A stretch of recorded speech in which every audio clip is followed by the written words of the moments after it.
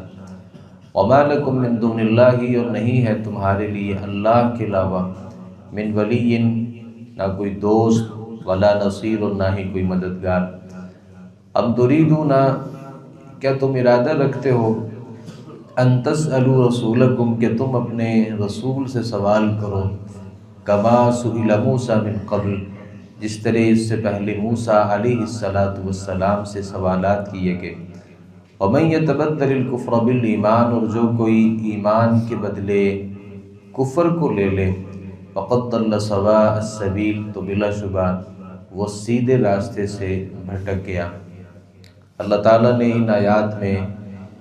یہودیوں کی جو شرارتیں ہیں ان شرارتوں کا تذکرہ کیا۔ یہودیوں کی ایک بہت بڑی شرارت یہ تھی کہ وہ نبی مکرم صلی اللہ علیہ وآلہ وسلم سے بغض رکھتے تھے، دل میں حسد تھا، کینہ تھا، اگرچہ جانتے تھے اور مانتے تھے کہ یہ نبی برحق ہیں، لیکن اعتراض، شکوہ اور شکایت یہ تھی کہ نبی مکرم صلی اللہ علیہ وسلم کی جو بعثت ہے وہ بنو اسحاق کی بجائے بنو اسماعیل میں ہوئی، تو اس وجہ سے یہودیوں کو نبی کریم صلی اللہ علیہ وآلہ وسلم سے ایک دلی نفرت تھی، اور اس نفرت کا کبھی کبھار وہ اظہار کرتے اور کبھی کبھار نبی کریم صلی اللہ علیہ وسلم کی گستاخی کرتے، اور آپ صلی اللہ علیہ وسلم کو ہر اس موقع کی تلاش میں رہتے کہ کسی طریقے سے نقصان پہنچایا جائے۔ یہی وجہ ہے کہ عربی زبان کے ایک لفظ ہوتا ہے راعنا۔ راعنا کا مطلب ہوتا ہے ہماری رعایت کیجیے۔ تو یہودی جب نبی صلی اللہ علیہ وسلم کے پاس آتے تو راعینا کے لفظ سے نبی کریم صلی اللہ علیہ وسلم کو مخاطب کرتے، تو راعینا کا مطلب ہوتا ہے اے ہمارے چرواہے۔ تو گویا کہ نبی صلی اللہ علیہ وسلم کو اپنے الفاظ توڑ مروڑ کر آپ صلی اللہ علیہ وسلم کی گستاخی کرتے، اور وہ باور کرواتے کہ ہماری جو آپ سے ایک دشمنی ہے وہ کسی نہ کسی اعتبار سے وہ دشمنی موجود ہے۔ تو ایک مطلب ہوتا ہے راعینا، یعنی اے ہمارے چرواہے، اور ایک اس کا مطلب ہوتا ہے راعنن کا مطلب احمق بھی ہوتا ہے، بے وقوف بھی ہوتا ہے۔ وہ نبی صلی اللہ علیہ وسلم کے لیے ایسے الفاظ استعمال کر کے آپ صلی اللہ علیہ وسلم کی توہین کرتے۔ اللہ تعالیٰ نے وہ الفاظ بدل دیے۔ اللہ تعالیٰ نے کہا ایمان والو تم نے نبی کو راعنا نہیں کہنا، بلکہ آپ نے جب بھی بات کرنی ہے تو آپ نے کہنا ہے انظرنا واسمعوا، ہماری طرف دیکھیے اور ہماری بات سنیے۔ ایسے ہی یہودی نبی صلی اللہ علیہ وسلم کے پاس آئے اور آ کر کے السلام علیکم۔ اب یہ السلام علیکم کا مطلب ہوتا ہے تم پر سلامتی ہو، تو یہود نبی صلی اللہ علیہ وسلم سے کہتے ہیں السلام علیکم، تم پر موت ہو، تو نبی صلی اللہ علیہ وسلم بھی آگے سے وعلیکم کہہ دیتے ہیں کہ موت تمہارے اوپر بھی ہو۔ تو کوئی ایسا لفظ جس سے شائبہ ہوتا ہو کہ اس سے نبی صلی اللہ علیہ وسلم کی توہین ہوتی ہے، اہانت ہوتی ہے، اور وہ کوئی ایسا لفظ ہے جس کے دو معنی ہو سکتے ہیں، ایک معنی اچھا ہو سکتا ہے، ایک برا ہو سکتا ہے، ایسے الفاظ نبی کریم صلی اللہ علیہ وسلم کی ذات کے لیے استعمال کرنا جائز نہیں ہے۔ راعنا کا مطلب کوئی غلط نہیں تھا، لیکن اس لفظ کو جب توڑ مروڑ کر پیش کیا جاتا تھا تو باہر صورت اس کا معنی ایک غلط ہی ہو جاتا تھا، تو اللہ نے وہ لفظ تبدیل کر دیا اور کہا کہ وہ لفظ کبھی برداشت نہیں کروں گا جس لفظ سے نبی کریم صلی اللہ علیہ وسلم کی اہانت کا شائبہ ہی ہوتا ہو۔ تو صریحاً الفاظ میں نبی صلی اللہ علیہ وسلم کی گستاخی کرنا یا ذو معنی الفاظ بول کر کے نبی صلی اللہ علیہ وسلم کی توہین کرنا، یا اشاروں اور کنایوں سے نبی مکرم صلی اللہ علیہ وسلم کی اہانت کا مرتکب ہونا، اللہ رب العالمین اس کی کبھی بھی اجازت نہیں دیتے۔ تو اللہ تعالیٰ فرماتے ہیں کافروں کے لیے دردناک قسم کا عذاب ہے۔ ما یود الذین کفروا من اہل الکتاب، اہل کتاب اور مشرک کبھی بھی نہیں چاہتے کہ نبی کریم صلی اللہ علیہ وسلم اہل اسلام کے اوپر کبھی کوئی بھلائی اترے، کیونکہ وہ تو چاہتے تھے کہ نبی ہمارے درمیان سے ہونا چاہیے، لیکن اللہ رب العالمین فرماتے ہیں واللہ یختص برحمتہ من یشاء، اللہ اپنے بندوں میں سے جس پر چاہتا ہے اپنی رحمت کو خاص کرتا ہے۔ اللہ آپ سے پوچھ کے نبی نہیں بھیجتا کہ مجھے نبی کس امت میں بھیجنا چاہیے، مجھے نبی کس قوم قبیلے میں بھیجنا چاہیے، یہ تو اللہ رب العالمین کی رحمت ہوتی ہے، اور اللہ اپنی اس رحمت کے لیے جہاں سے چاہتا ہے کسی بندے کو اٹھا کر کے اللہ رب العالمین اس کو خاص کر لیتا ہے۔ اللہ ذو الفضل العظیم، اور اللہ رب العالمین بہت بڑے فضل والا ہے۔ یہودی ہر وہ کوشش کرتے تھے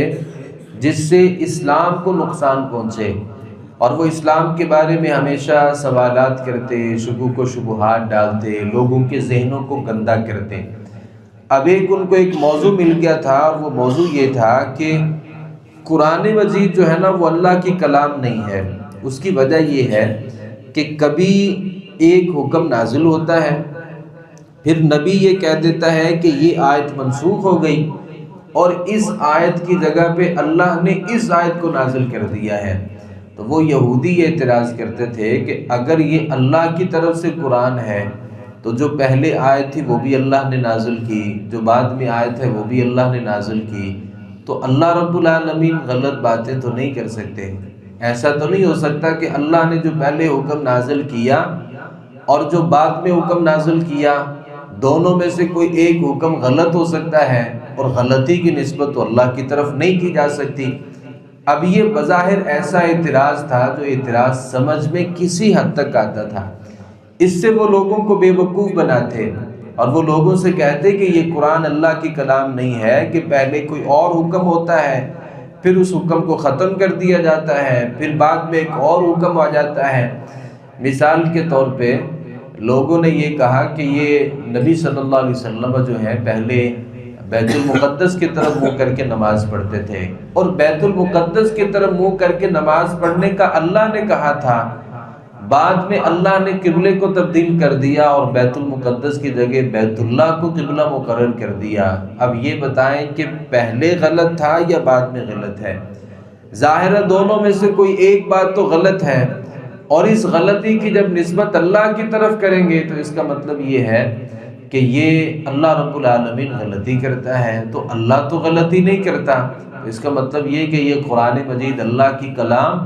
ہے ہی نہیں۔ اب یہ ایک اعتراض تھا جو عام لوگوں کو کسی حد تک سمجھ میں آ جاتا تھا، اور اسی طریقے سے لوگوں سے کہتے کہ ہماری تورات میں کوئی اور حکم ہے، قرآن مجید کوئی اور بات کہتا ہے، اگر یہ دونوں اللہ کی کلام ہے تو دونوں میں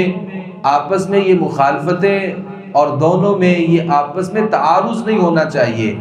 اگر دونوں اللہ کی کلام ہیں تو دونوں کے احکامات کو سیم سیم ہونا چاہیے، اگر دونوں ایک دوسرے کے الٹ چل رہے ہیں تو اس کا مطلب یہ اللہ کی کلام ہے ہی نہیں۔ تو اللہ رب العالمین نے یہ آیات نازل فرمائی۔ اللہ تعالیٰ فرماتے ہیں ما ننسخ من آیت او ننسیہا نأتی بخیر منہا او مثلہا، ہم جس بھی آیت کو منسوخ کرتے ہیں یا جس آیت کو بلا دیتے ہیں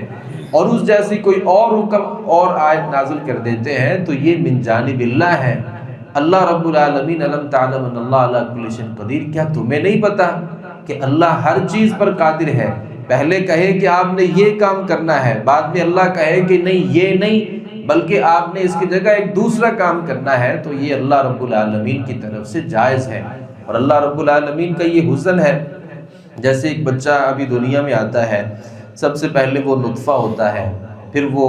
ایک مضغہ ہوتا ہے، علقہ ہوتا ہے، پھر ایک مضغہ ہوتا ہے، پھر وہ بچہ پیدا ہوتا ہے، پھر اس کا ایک بچپن ہوتا ہے، ایک لڑکپن ہوتا ہے، پھر اس کی ایک جوانی ہوتی ہے، پھر ایک بڑھاپا ہوتا ہے۔ اب یہ ساری نسب کی مثالیں ہیں۔ کبھی وہ پانی کا ایک نطفہ ہے، پھر اس نطفے کو اللہ نے تبدیل کر کے اس کو ایک علقہ بنا دیا، پھر خون کے جمے ہوئے لوتھڑے سے اللہ نے اسے گوشت کا ایک ٹکڑا بنا دیا، پھر اسے کامل انسان پیدا کر دیا، پھر بچہ ہے، پھر بڑا ہے، پھر جوان ہوگا، پھر بڑھاپے کو پہنچے گا۔ تو یہ ساری نسخ کی مثالیں ہیں، یعنی ایک حالت کے بعد دوسری حالت ممکن ہے۔ گرمی کا موسم ہوتا ہے، پھر اللہ رب العالمین سردی کے موسم کو بھیجتا ہے، کبھی خزاں کا موسم ہوتا ہے، کبھی بہار کا موسم ہوتا ہے۔ تو یہ کہنا کہ اللہ نے یہ تبدیل کیوں کیا ہے، ساری کائنات اللہ رب العالمین کی جو تخلیق ہے اس میں تبدیلی کی یہ ایک علامت ہے اور یہ نشانی ہے۔ تو اگر اللہ کے احکامات بدل گئے ہیں،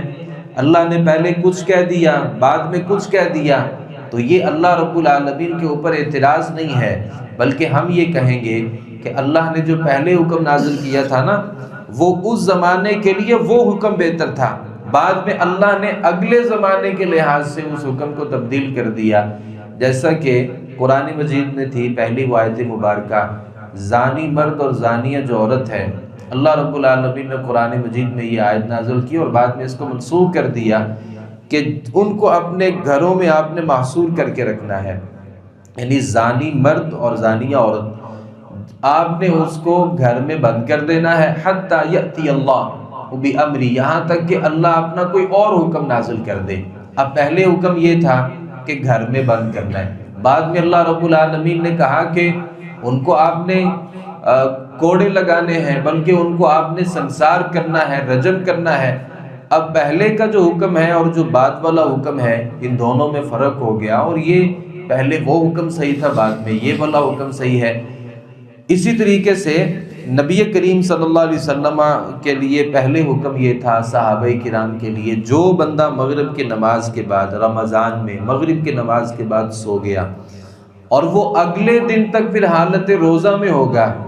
اور رات جو ہے وہ نہ اپنی بیوی کے پاس جا سکتا ہے، نہ کوئی کھانا پینا کر سکتا ہے، بعد میں اللہ رب العالمین نے اس حکم کو منسوخ کر دیا اور کہا کہ فَلَا نَبَاشِرُوهُنَّ وَابْتَغُوا مَا كَتَبَ اللَّهُ لَكُمْ، یہ رات میں آپ کھانا پینا بھی کر سکتے ہیں اور اپنی بیوی کے پاس بھی جا سکتے ہیں، جبکہ پہلے حکم یہ نہیں تھا۔ اور اسی طریقے سے نبی مکرم صلی اللہ علیہ وسلم کی طرف سے آپ صلی اللہ علیہ وسلم یہ کہا کرتے تھے کہ قبرستان میں نہیں جایا کرنا، بالخصوص عورتوں کو، اور بعد میں کہہ دیا کہ میں تمہیں قبرستان کی زیارت سے روکا کرتا تھا، فزوروها، تو اب آپ ان کی زیارت کر سکتے ہیں۔ پہلے قبرستان میں جانا اور جا کر کے دعا کرنا جائز نہیں تھا، بعد میں نبی کریم صلی اللہ علیہ وسلم نے اس بات کی اجازت دے دی۔ تو یہ یہودیوں کا کوئی اعتراض نہیں ہے کہ اللہ پہلے کچھ کہتا ہے بعد میں کچھ کہتا ہے، تو اللہ رب العالمین کسی کا پابند تھوڑی ہے، اور اللہ اپنے ان احکامات کا بھی پابند نہیں ہے جو اللہ رب العالمین نے کسی ایک وقت کے لیے کو حکم صادر کر دیا۔ یہ تو انسان کی، یہ تو اللہ رب العالمین کی ایک کمزوری ہو گئی کہ اللہ نے جو کہہ دیا اللہ اس سے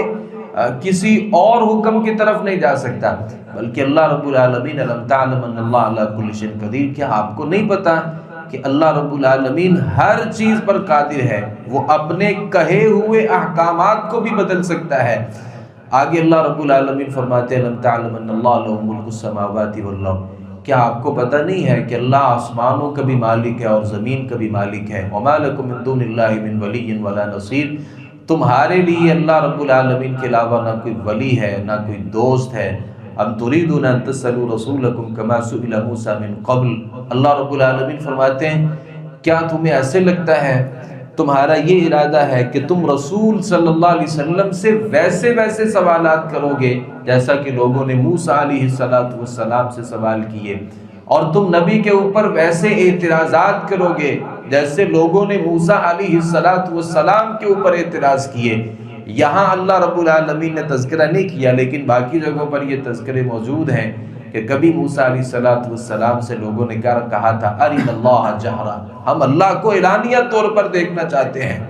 تو یہ اللہ کی ذات پر اعتراض بھی تھا، اور نبی کریم جو نبی موسیٰ علیہ السلام ہے ان کی بات کے اوپر عدم اعتماد بھی تھا۔ تو اللہ رب العالمین کہتے ہیں تم یہودیوں کے راستے پر چلنا چاہتے ہو، جیسے انہوں نے اپنے نبی کے اوپر اعتراض کیے، تم بھی اپنے نبی کے اوپر ویسے ہی اعتراض کرنا چاہتے ہو، یاد رکھ لیجئے وَمَن يَتَبَدَّلِ الْكُفْرَ بِالْإِيمَانِ، جو بھی ایمان کے بدلے اپنے آپ کو کفر میں لے جاتا ہے فَقَدْ ضَلَّ سَوَاءَ السَّبِيلِ، تو وہ بہت ہی برے راستے کی طرف بھٹک جاتا ہے۔ اللہ رب العالمین سے دعا ہے صحیح معنوں میں قرآن مجید کو سمجھنے، اس پر عمل پیرا ہونے کی توفیق عطا فرمائے۔ وَمَا عَلَيْنَا إِلَّا الْبَلَاغُ الْمُبِينُ۔